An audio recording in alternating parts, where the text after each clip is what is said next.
BS, right? I mean, it's basically a way for the carriers to put a toll booth up in front of the entire network. And as far as I'm concerned, there's no quicker way to be a dumb pipe than to, charge people for how much they put through the pipe, right?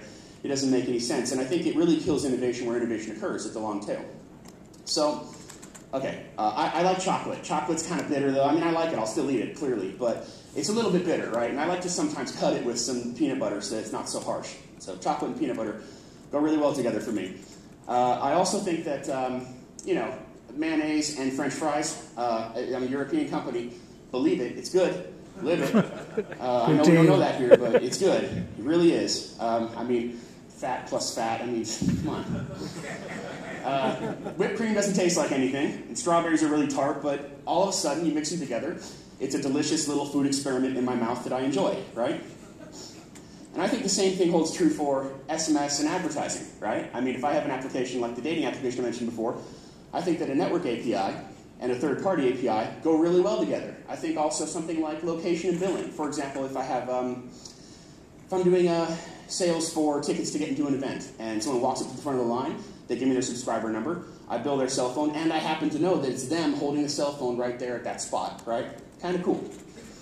So the different business model that we're trying to push, and that we're trying to introduce to the industry, is a revenue share business model, where if developers choose to use these bundled APIs together, instead of charging developers for SMS, we're letting carriers take part in the wealth of the advertising revenue. So basically, if you as an app developer find value in the network API, so much value that you make money doing so, then the carriers make money when you do, right? So that's kind of what we're trying to experiment with a little bit right now.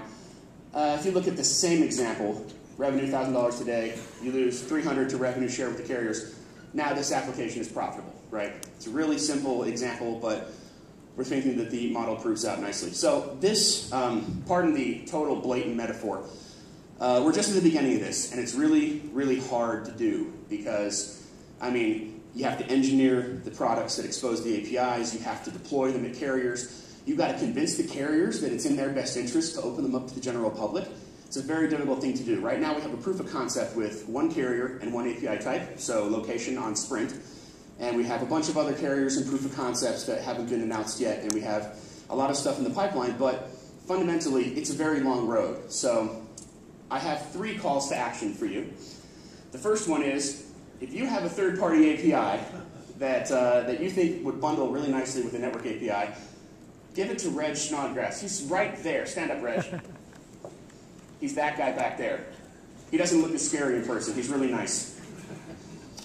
And he really wants your API. The second call to action is OpenAPIService.com is the website that we're currently building that is going to expose all this stuff.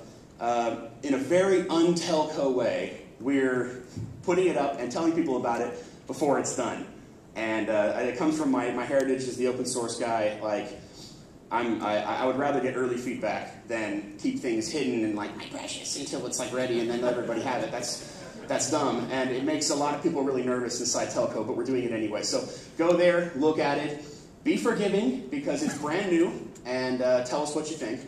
And the third call to action is, if you have an idea for a network API that you want, I would love to hear about it. If your application could use a new API that exposed from the network tomorrow, what would it be? I'm not thinking about SMS, MMS, call control, location, all that stuff that you can currently do. I'm thinking of things that are unique to the network that no one's thought about, things that we can put into our product lines 5 years from now. So that's it. Thank you very much for your time. I appreciate it. Have a good conference.